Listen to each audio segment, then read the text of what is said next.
and X. See you there.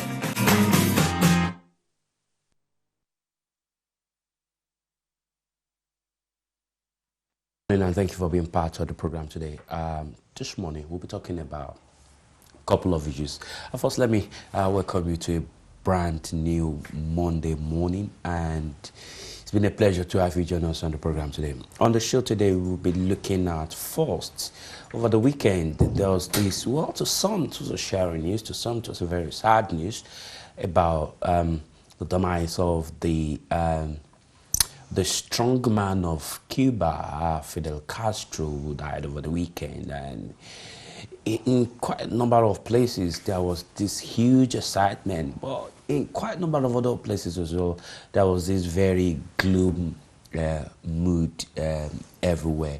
And so Fidel Castro seems to be a man of many character. What do you know about Fidel Castro? But one thing we do know about him from the studio, before my guest, who at some point lived in Cuba, will tell us more about Fidel Castro. What we do know about Fidel Castro, he was successfully able to succeed several attempts by the United States CIA to assassinate him. And that's very unusual. Here was a man living just a few meters away from the border post of the US, and the US could not even take him out. And that's very unusual. And that could probably say something about his level of luck, his level of security, and of course maybe a couple of issues around his personality and the people around him. And of course he was able to serve a couple of American presidents, not less than 8 of them in his lifetime, and successfully lived to very ripe age. And just a couple of years ago he handed over the reins of the government to his cousin. And we'll be talking about Fidel Castro, a man missed by some and hated by quite a lot. Joining me in the studio to talk about this man, the strong man of Cuba, the president of a small town, but who has gained popularity around the world because of what he did with the United States of America, Zahia. Zahia, is a political activist, and of course she had at some point lived in Cuba. She'll be sharing her experience with us on the program today. Zahia, thank you for being part of the program. Good morning. Good morning. Thank you for coming on the show, and it's a pleasure to have you join us on the program today. Quickly tell us your life in Cuba. Give us that narrative where you were in Cuba. So just to give you a quick background. Yes, give to Cuba. My family are Jamaican, but I was born here, and I lived here for most of my life. But my dad visited Cuba, and he was so inspired by what he saw that he felt that we should go and live there. Inspired by what he saw? Yes, he was inspired. He loved the culture and the vibrancy and the togetherness of the community and the way people would help each other. And also the world-renowned education and healthcare was something that definitely sold the dream. And he used to say, and it's a fact, that it's one of the safest places in the world. Really? Yes. Safest places in the world, one? Yeah. Okay, you were there, so tell us, what was life like for Cubans generally? So during my time, I was there from about 2002 to 2004, and then visited intermittently after that. And from what I saw, yes, people didn't have extremely high standards of living in terms of having the latest technological items. That's probably because of the series of sanctions from the United States of America on Cuba. Absolutely, but everybody had, the basics. They had, they had access to, clean water. They had access to food. No one education. At that time, you could never say anybody there was starving when there are other people in other Caribbean islands who are truly, truly hungry. And I went to school with other Cubans. I just went to a local school, and people were, really, really happy. And I think people did feel a sense of whatever they wanted to achieve, they could. Obviously within the bounds of their society, but generally it didn't feel like an oppressed community. Why was the West so antagonistic of Fidel Castro and his communist system of governance in Cuba then, from your experience, even not as a Cuban, just ordinary, well, permit me to say, just ordinary people, family in Cuba, but you felt so much love and warmth and that kind of sense of belonging, government to the people. Yes. So why was the West so antagonistic of him? Well, you have to understand, this is a tiny island, like, 90 miles from the coast of America? America's a superpower of the world, and, you know, they would have it that whatever they say goes, especially to countries within their sort of local area. And the fact that Fidel Castro, Cuba used to be called the America's playground, so where wealthy people in America come and just basically do what they like. Fidel Castro says, you know what, no, like, I want more for my people, kicks the Americans out, and then, you know, being diplomatic, he attempts to, you know, begin a dialogue with America. America, like, you Rebuffed know... him. Yeah, exactly, rebuffed him, you know, we're not going to take you seriously, ultimately you have to do what we say. And this, you know, this guy took a population of 11 million people, said, no, we're going to do what's good for Cuba. And that meant, obviously, having to turn to the USSR for help at that time, and then later becoming communist. However, he wasn't communist to begin with, and actually that's something that I think America, for want of a better word, almost, they made it happen. Yeah, I mean, we've heard the story that it was, I mean, he did say himself that America pushed him to the hands of... They did. They did. Russia, basically. Yeah. He needed somebody to sort of believe in what he wanted to deliver for the Cuban people. It wasn't going to be America. He needed somebody to buy the export, which at the time was mainly sugar, and Russia was willing to be that buyer. And, you know, he was able to then take that sort of income and invest it into education, invest it into healthcare, and of course, you know, so that it's going to develop into an ideology. He believes in it because it's worked for his country. So basically, sugar is what Cuba has? I think it's changed now, but at the time, that was one of their sort of main exports that they needed to sell. And one of the sanctions that America imposed on them was, if you would like to trade with America, then you can't trade with Cuba. So who's going to sacrifice the population of, you know, X amount, millions of people with, you know, high spending power for a tiny island? So it was highly ostracized from the rest of the world. Yeah, absolutely, absolutely. And he didn't have much, and it was mainly down to America that he didn't have much. I believe Cuba would be a very prosperous country had it not been for America. Even without the funding that he needed, he still managed to deliver the best healthcare in the world, the best education in the world.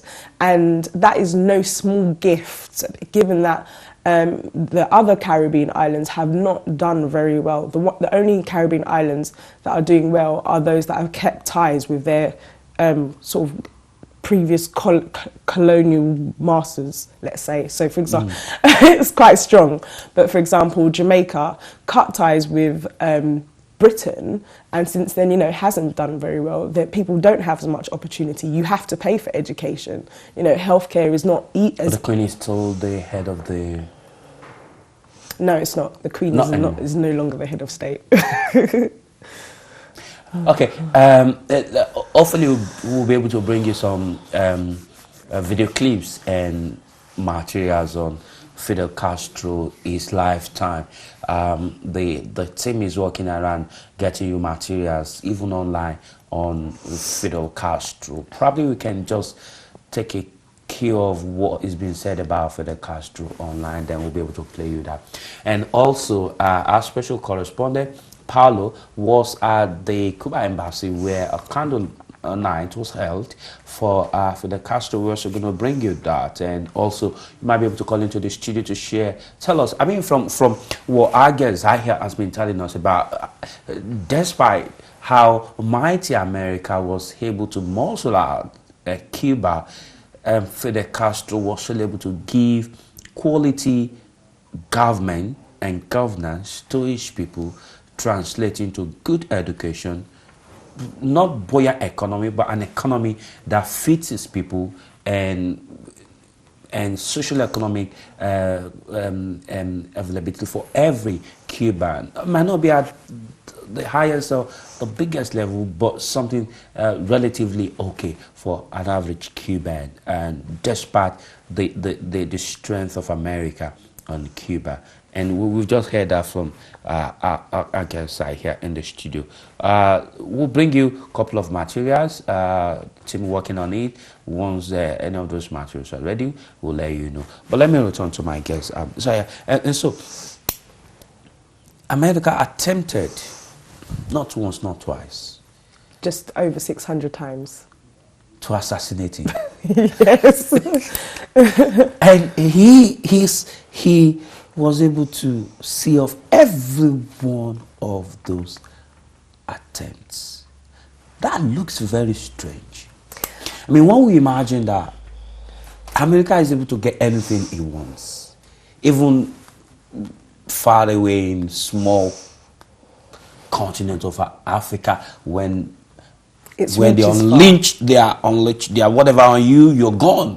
And then just a few years away from them, they keep failing on Fidel Castro. I mean, while you were there, what was it like? What was the background? I mean, what did he rely on? What the strength? What was he like to be able to see of America to that extent? So I did see Fidel Castro speak on Cuban Independence Day while I was there, and he's a extremely powerful orator, extremely powerful character, and I think also he was, I wouldn't say paranoid, but very acutely aware of America and its capabilities, and I think he never for a second forgot that at any point.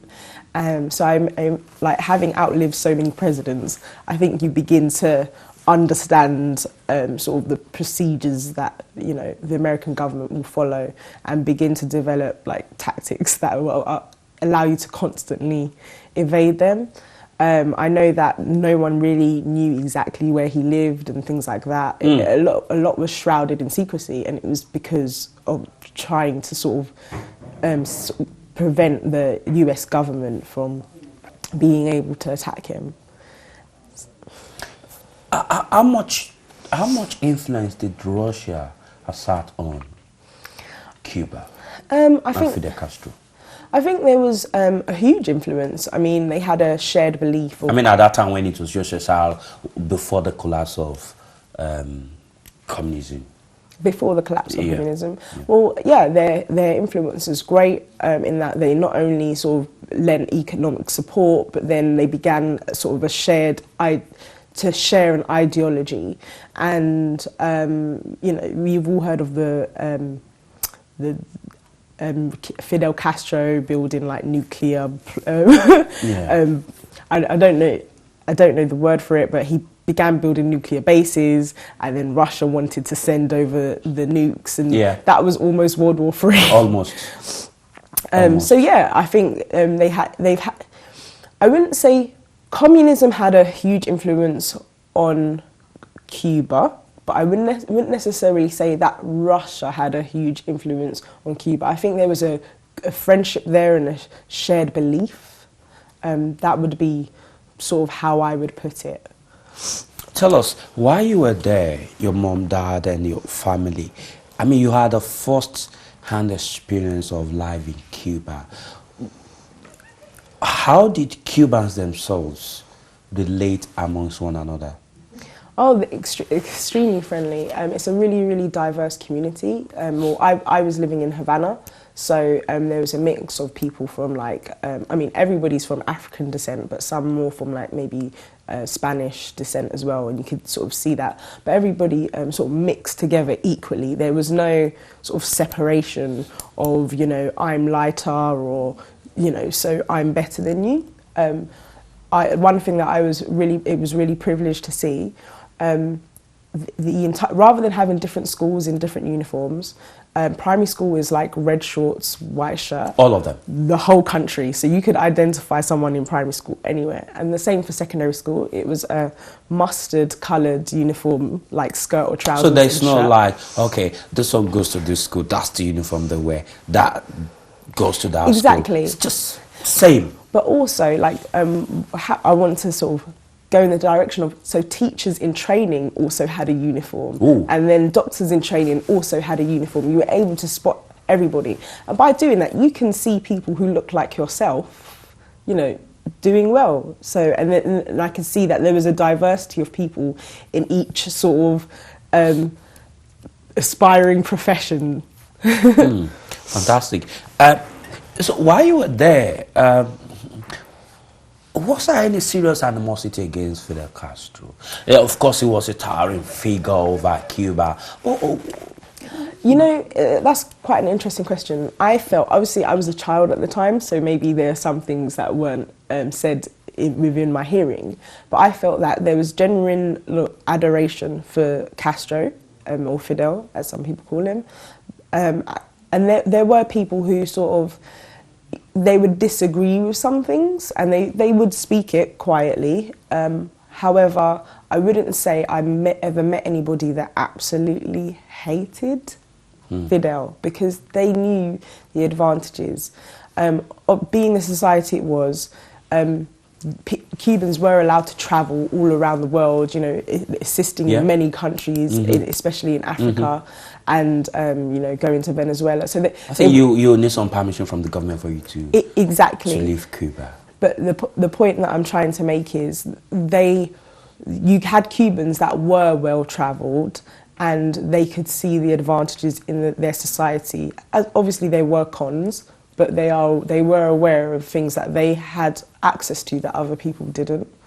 So, well, by the time Barack Obama was settling scores with Fidel Castro a couple of years ago, I mean, he was like, okay, now we can turn a new chapter on Cuba. Let's see a sign of modern life in Havana, apart from the old Mercedes-Benz reflecting 1979, early 1980s lifestyle. You can hardly find anything of modern lifestyle in Havana, in Cuba generally. So in 2004 when I was there, that was absolutely true. Like, there were no new cars. I remember seeing, I think 3 Audis in a row. They must have been hired cars, and I was in so much shock. Like, I was in my school uniform. I think I almost dropped my bag, and I stood on the roadside like, oh my God. So yeah, so it really was like going back in time. There were no mobile phones at the time. There were no PlayStations. There was no, like, access to internet was actually incredibly difficult, and there were restrictions on what you could go on. Wi-Fi was almost like a myth.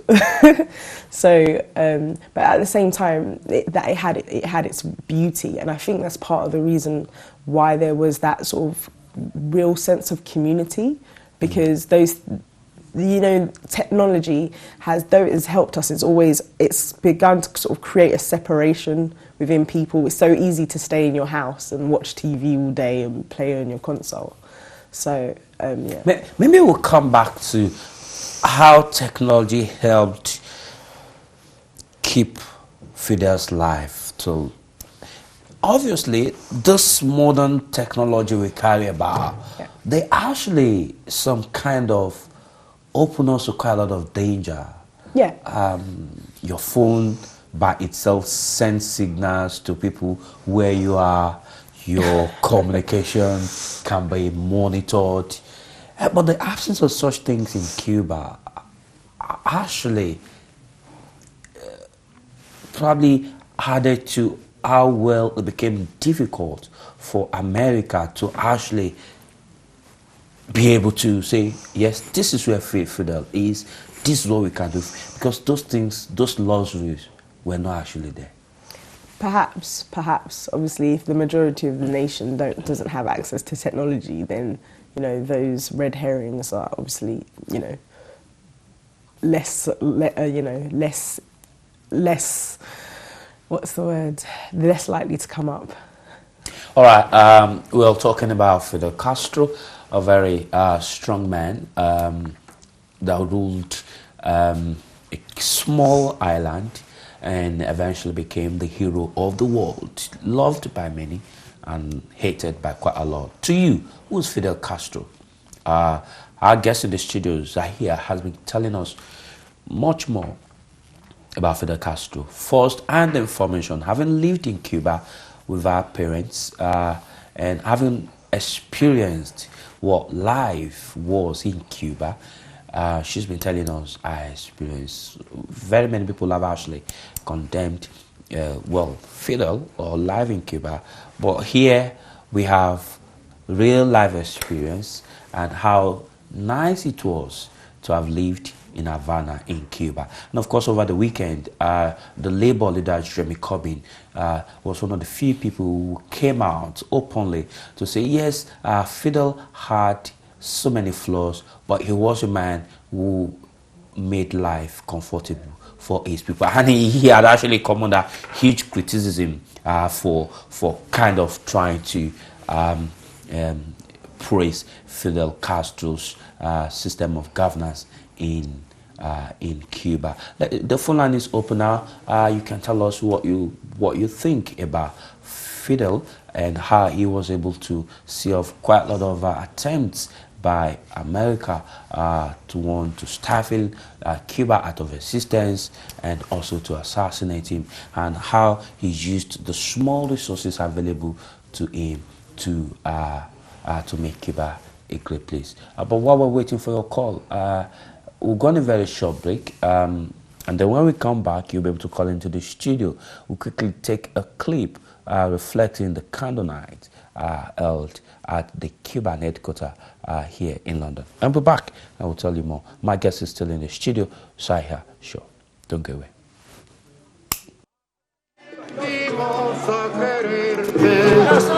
Desde la histórica altura, donde el sol de tu bravura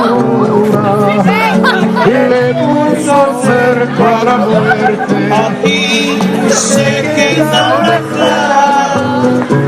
la entrañable transparencia de tu querida presencia, comandante Che Guevara.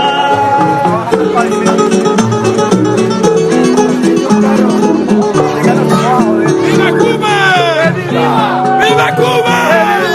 ¡Viva Cuba!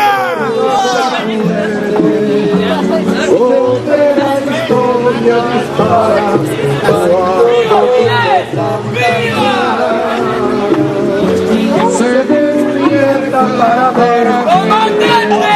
¡Che Guevara! Zahia O'Hara in front of the Cuban embassy in this day, which is a day of mourning, but here everybody is singing in the memorial of Fidel Castro. What's the meaning? That his legacy will continue. Yeah, I mean, the reason that we're outside the Cuban embassy in London right now singing and dancing is because, in fact, we are celebrating the life of Fidel Castro. And the reason we are celebrating the life of Fidel Castro is because we recognise the contribution he's made to humanity, to the dignity of human beings, and also the fact that they tried to take Fidel Castro away from us 50 years ago and they didn't manage it. So it's absolutely fantastic, and we're celebrating 90 years of Fidel Castro, and we're celebrating the continuation of socialism in Cuba. What will happen, according to you, what will happen now in Cuba and in the world? Cuba always say we're in the process of building socialism, and that is so important to say you're in the process of building socialism. They don't say we have socialism, and the reason I'm saying that is because the revolution in Cuba was not one person. The revolution in Cuba was not Fidel Castro. He was one integral part to it. So the revolution and socialism and building socialism in Cuba will continue, as it always has done. It is not one person, it is many, many people.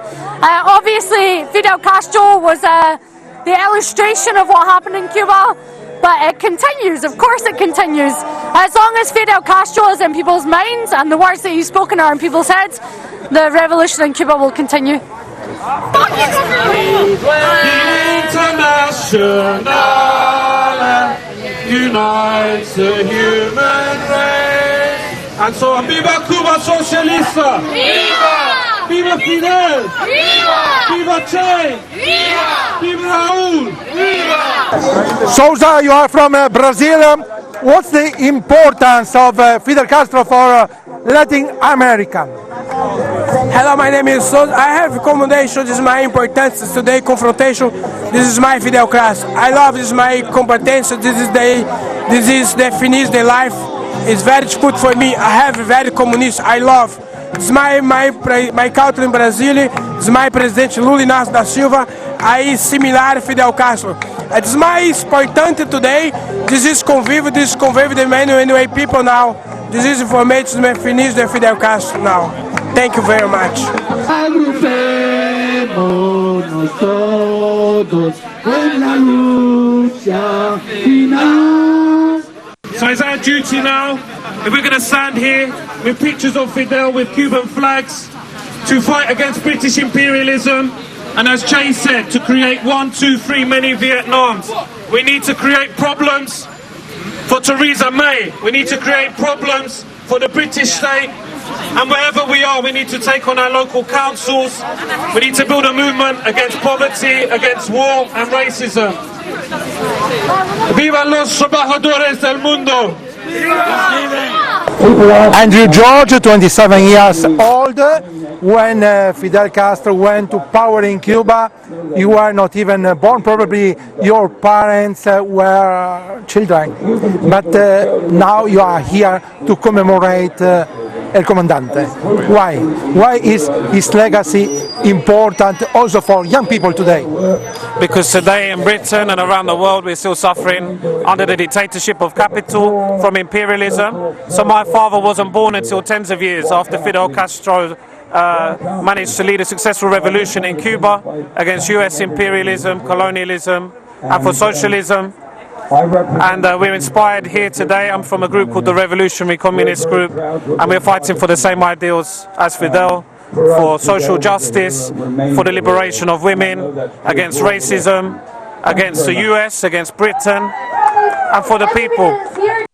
So the reason we're commemorating the life of Fidel Castro and celebrating him as a great revolutionary is, you know, that he was not just a Cuban revolutionary, he was an international revolutionary, and the ideals and the legacy of the Cuban Revolution is something that will carry on past his mortal existence. You know, the ideas that he and the Cuban communists, Che Guevara, all of the Cuban revolutionaries, the ones that they put forward, are ideas that are going to last for decades and decades and decades. And it's not just about Cuba, it's about the effect of the Cuban revolution all around the world. You know, the liberation of Namibia and South Africa from apartheid, the liberation of Guinea-Bissau, Mozambique from colonialism.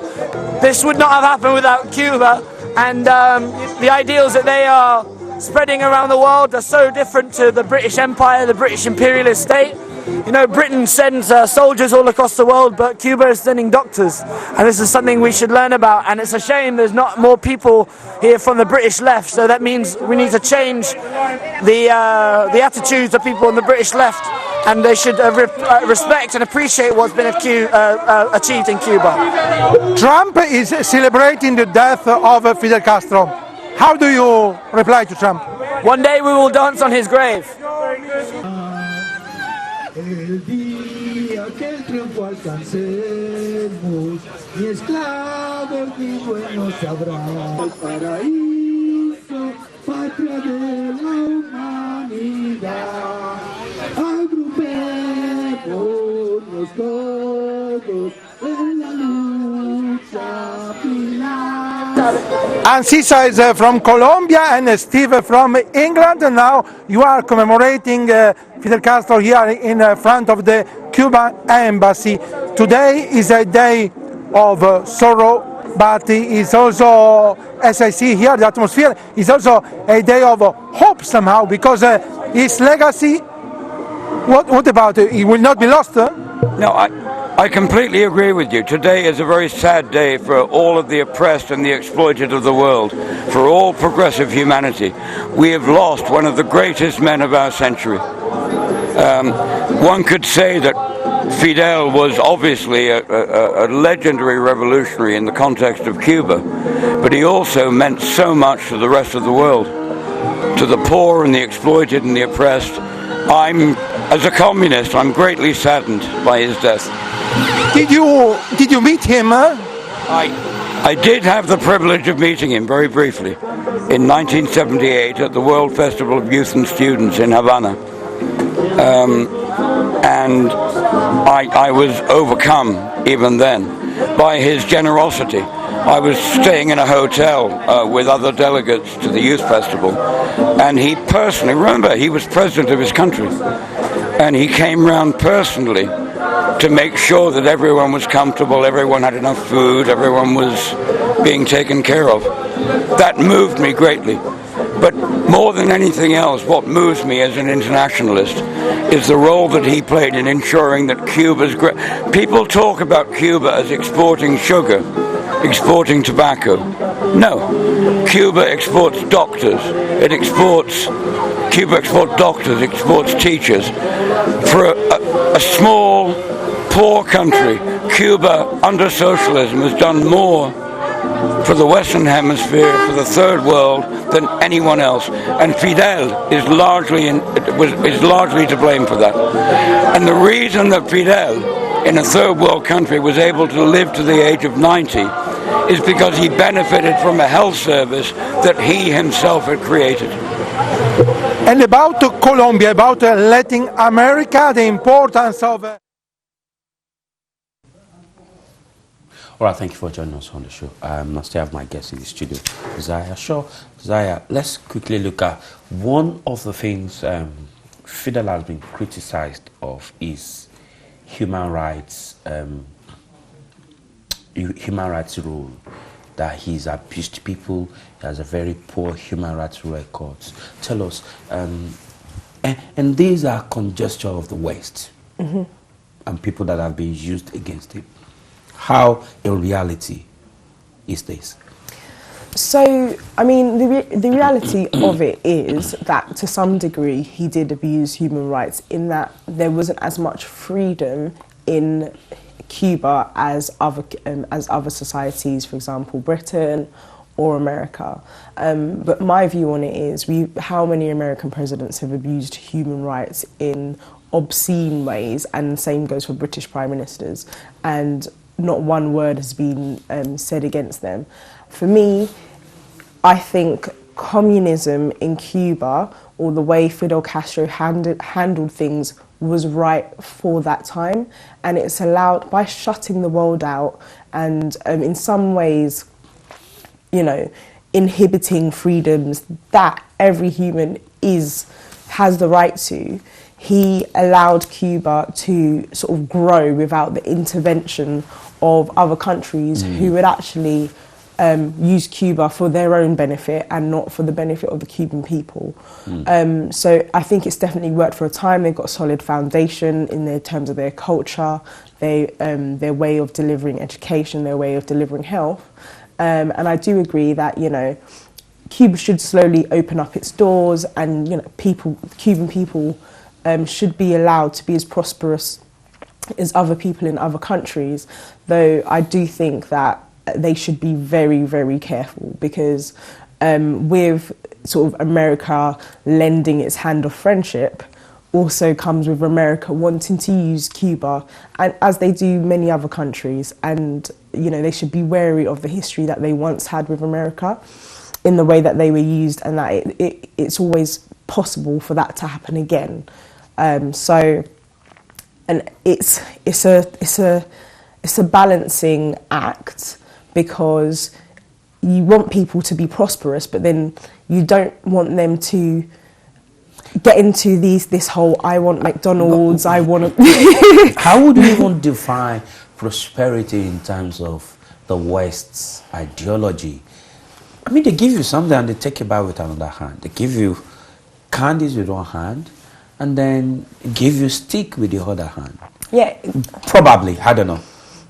I mean, I'm just picking that from what you said, like being careful of. Someone say, look, let's talk about prosperity, and then the next thing, they come up with something different. It is true, you know, prosperity is an ideology, and actually the West's ideology of prosperity isn't flawless. You know, there's people in America who are extremely rich, and there's people in America who are extremely poor. And how can such a wealthy country have people in it that, you know, don't even have light in their house? So, yeah, I think that's a very good point you make. For me, my personal opinion is that prosperity is having access to opportunity, which is what Cubans have so far, with, I suppose, some restrictions in that. For example, if you become a doctor, then the country wants their investment. They don't allow you to leave so easily. But I think that should come with a balance. So, for example, fine, you know, you have the opportunity to become a doctor. We want you to become a doctor, but we will expect you to serve our country for this amount of time because of the money that you've spent. But yeah, they're definitely. I think what Fidel Castro did was right. Essentially, for other countries like Jamaica who've tried to be friendly with America, with the West, and not be criticised. You know, their people are suffering. My people are really, really suffering. You know, there are no jobs. The access to education is for those who can pay for it, and yeah. So yeah. Comparatively, Cuba and Jamaica. Yes.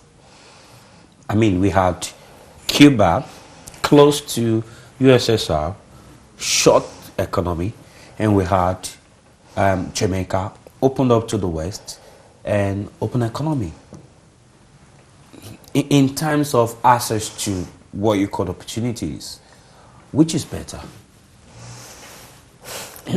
That's a good question. I would actually go with Cuba. You know, like I said, there's very minimal crime. People have opportunities to do well, and actually those opportunities, I don't even think they see it as opportunities. It's like living and breathing. You know, they wake up, they go to school, they're just productive, and you know, it's just a natural step in being productive and in contributing to their community. Whereas I think in Jamaica, we have an amazing culture in terms of the vibrancy, and we export a lot of that culture in terms of music and in terms of food. But at the same time, I don't think, you know, the world, being open to the world, has actually helped us as much as it really should have, you know. People, they're out to take advantage of us. I'll speak on, for example, the British government recently proposed or gave Jamaica money to build a prison because they could not send back Jamaican prisoners because Jamaican prisons technically abuse human rights because the conditions are so poor. So, and that's Britain trying to help us, but really it's not trying to help us. Firstly, it's helping Britain, and you know, if we could build a prison like that ourselves, I'm sure we would, but we don't have the money to. We don't have the money to run it either. So, you know, in about 10, 15 years, that's also going to be another cost on Jamaica. Absolutely. Because Jamaica's not paying, Britain's not paying for the running costs, and actually, I mean, giving countries to build prisons, that's not how economically vibrant is that? Exactly, and I think David Cameron took that money out of a sort of budget that's allocated for charity. So that's I don't think Jamaica's done well off in terms of having an open economy and being friendly with the West. Zahia, sure. Thank you for your thoughtful contribution on the program today, and thank you for coming on the show. Looking forward to having you again and sharing with us your experience around a couple of issues, more specifically life in the UK and as it affects the diaspora community.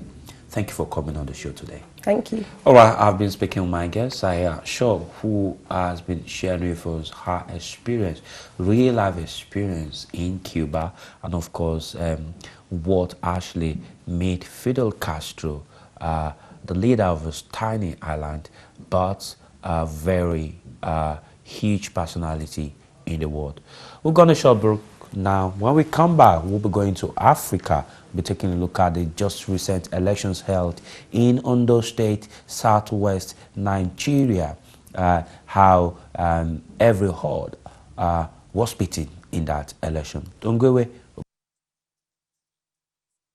Local and international airports is the perfect spot for your relaxation whenever you are in Lagos. 24-hour non-stop electricity, cozy and colorful rooms, Wi-Fi internet connection, and flat-screen cable television. Bavidi Luxury Hotel, our exquisite restaurant and full bar are simply second to none in taste and style. Bavidi Luxury Hotel, we are located at the posh serene neighborhood in the Keja Business District. Your satisfaction is our first concern, so we train our staff to be professional and personable. Bavidi Luxury Hotel, number 20 Moshuda Biola Crescent, Ikeja, Lagos. Telephone +234 1291 7929 +234 708 287 7512. Bavidi Luxury Hotel, the new home away from home.